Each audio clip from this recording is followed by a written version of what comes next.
할렐루야, 오늘도 우리에게 주신 말씀을 통해서 큰 은혜 받는 귀한 시간이 되길 원합니다. 성경이 우리에게 가르쳐 주고 있는 가장 중요한 핵심은 예수님의 말씀에서 알 수 있습니다. 하나님을 사랑하고 내 이웃을 내 자신같이 사랑하라. 이 말씀이 온 율법과 선지자의 강령이다라고 가르치고 있습니다. 하나님을 사랑하는 것, 그리고 이웃을 사랑하는 것은 두 개의 나눠져 있는 계명이 아닙니다. 실제로는 연결되어져 있는 하나의 계명입니다. 하나님을 사랑하는 자는 이웃을 사랑하지 않을 수 없고, 또 이웃을 사랑하고 선대하는 자는 하나님을 사랑하는 자다, 그것을 말해주고 있어요. 오늘 본문에서도 이와 유사한 구조가 나타납니다. 14절입니다. 모든 사람과 더불어 화평함과 거룩함을 따르라. 이것이 없이는 아무도 주를 보지 못하리라.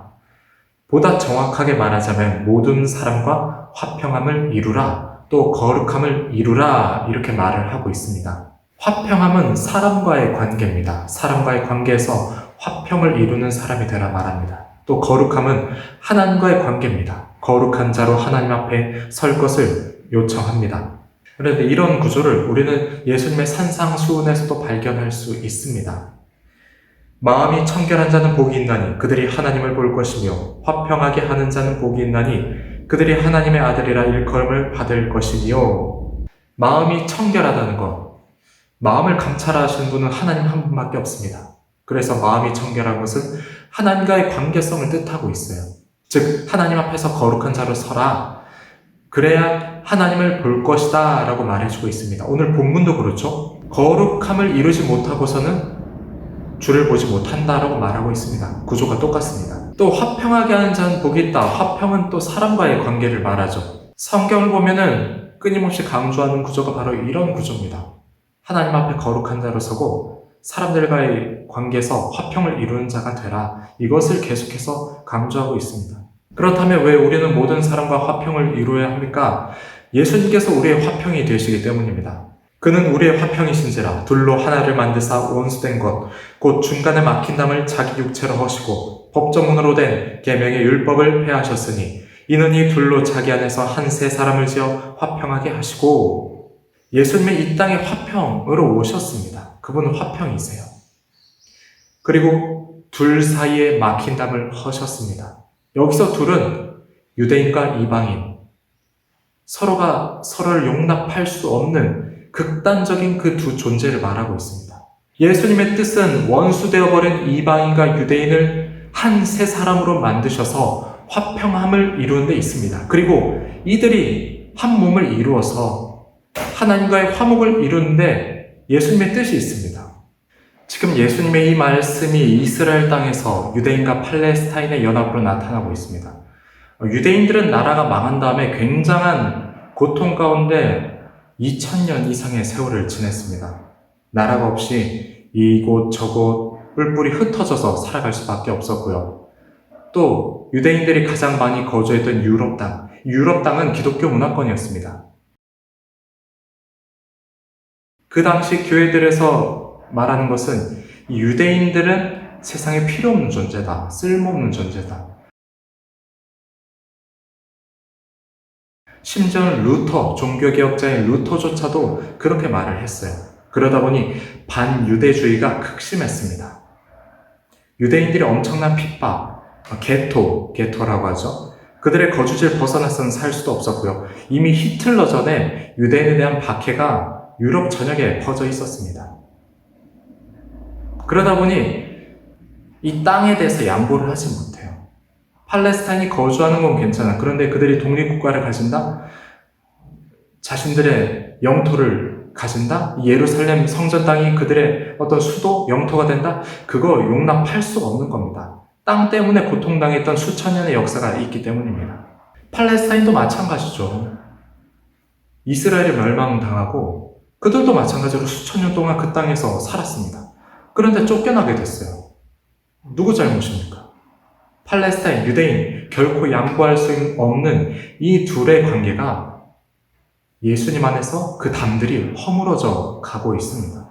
예수님을 믿는 메시아닉 유대인들, 그리고 아랍 크리스찬들, 이들이 매년 만나서 컨퍼런스를 열어요.